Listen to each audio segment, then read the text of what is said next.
Orang yang ada di sekeliling kita, mereka tak boleh tolong kita besok dekat sana, tuan-tuan.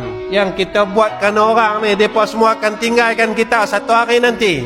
Yang kita buat kerana orang, mau orang puji kita, mau orang tengok kita, semua orang-orang ni akan tinggalkan kita selepas keluarga kita letak kita dalam liang lahat. Seorang pun tak pedulikan kita. Kita duduk dalam liang tu seorang-seorang, tak ada siapa boleh tolong kita. Kita duduklah dalam liang lahat itu dalam keadaan susah, tuan-tuan. Siapa pun tak ambil tahu hal kita. Kawan-kawan kita tinggal, dia tak pedulikan kita, tuan-tuan. Isteri anak-anak kita tinggalkan kita, dia tak pedulikan kita. Kawan kita tak pedulikan kita. Anak kita tak ambil tahu hal kita. Isteri kita tak ambil tahu hal kita. Semua kawan-kawan yang rapat dengan kita, yang sama-sama duk mengumpat dengan kita, mereka tinggal kita. Yang duk sama-sama cerita hal orang tak sudah sampai lahir, dia akan tinggalkan kita. Dia takkan pedulikan kita.